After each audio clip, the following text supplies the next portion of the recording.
Alam niyo po, mas mukhang napalala pa yata at mapapalala pa ho yata ang kalagayan ng dating Pangulong Duterte. Baka lalong hindi pa mapayagan no, dahil dito sa mga ginagawa nilang ganito. Ito po yung paliwanag ni Attorney Cristina Conti ho, mga bossing. Sabi ni Michael Recto, ba't na Bartolina? Sumali ba sa riot sa labas ng mga DDS? Oo nga naman. Sabi ni Virgie Badiola, ang gaganda ng correctional facility ng Europe. Correct, pinakita yun, di ba? Pinakita ho yun. With matching ang ganda-ganda ng higaan.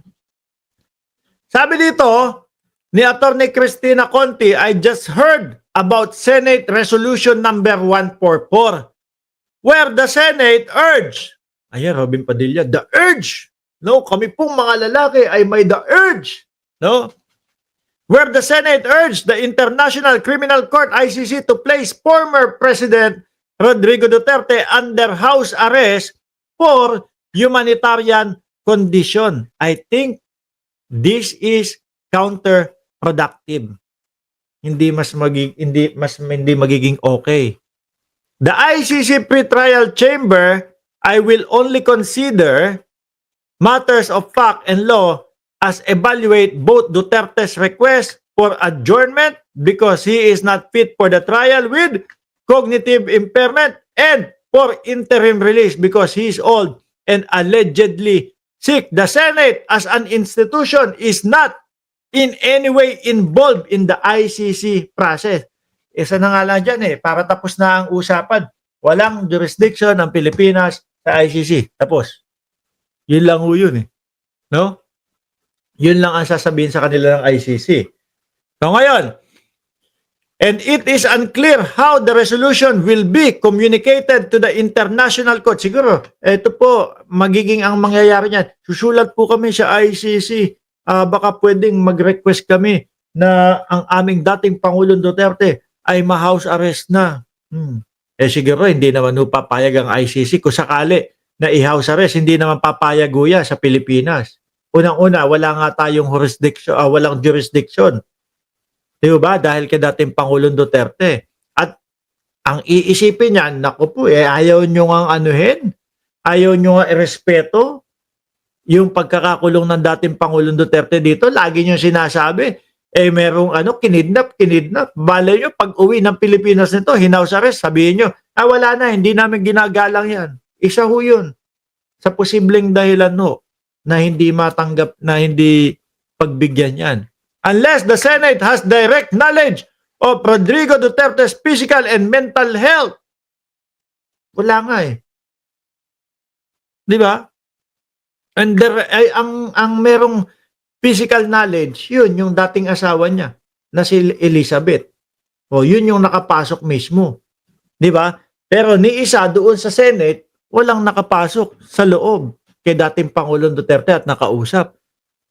Unless the Senate has direct knowledge of Rodrigo Duterte's physical and mental health and the report is transmitted to the ICC through the proper channels, then the resolution will be mere political noise. I must also note that the court is aware that at least one of the senators, eto na, naku po, si Bato to, mga kababayan. Sabi, I must also note that the court is aware that at least one of the senators is sponsoring the resolution is probably among the co-perpetrator of crimes against humanity. Kaya gusto niya, uwi na yan, wala na yan. Siguro, natatakot na din si Bato de la Rosa na siya na yung susunod.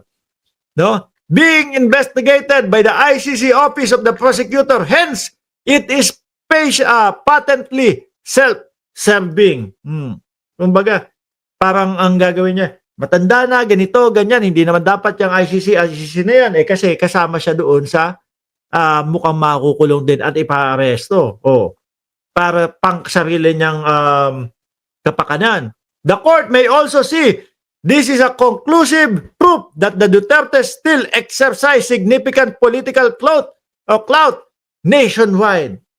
Isa pa yan. Kaya yung interim release, sasabit din niya yan. Naku, may kakayanan pa yan ganyan. Kapag kalabas niyan, pagka pinadala natin niya, kung saan man, ilipat man niya na kapag kami interim release, hindi na ibabalik yan.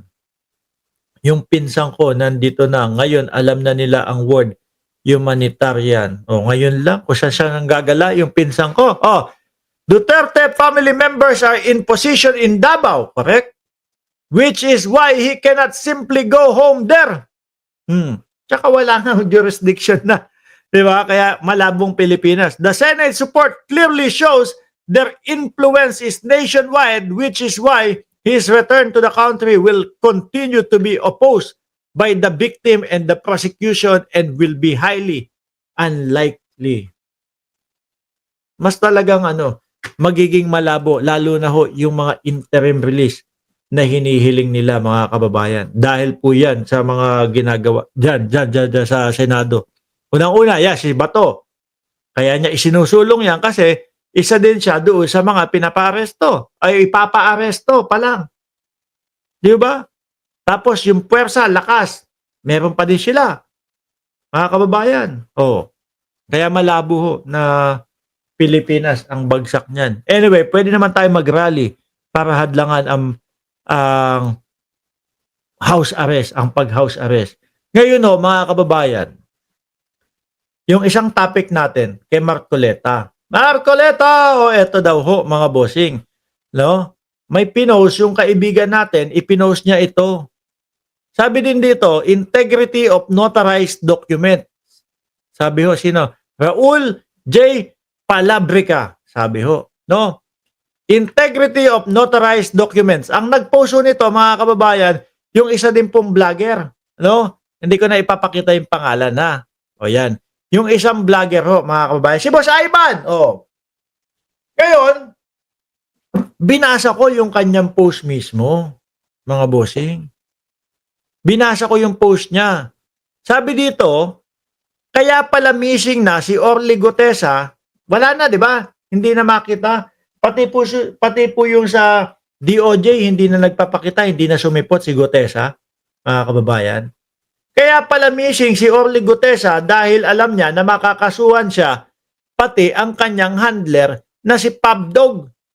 Pabdog at tingin ko si Marcoleta yung inaano dyan, tinutukoy niya dyan. Mahalaga ang notarized documents dahil ito ang nagsisilbing patunay na isang dokumento ay lehitimo, may bisa at napatunayan ng isang autorisadong notary public na totoo ang pagkakakilanlan nung lumagda. Kaso itong mga ito wala na. Si Marcoleta nung isang beses nadaan doon sa mga reporter. Tinatanong, nasaan na po si Gutesa?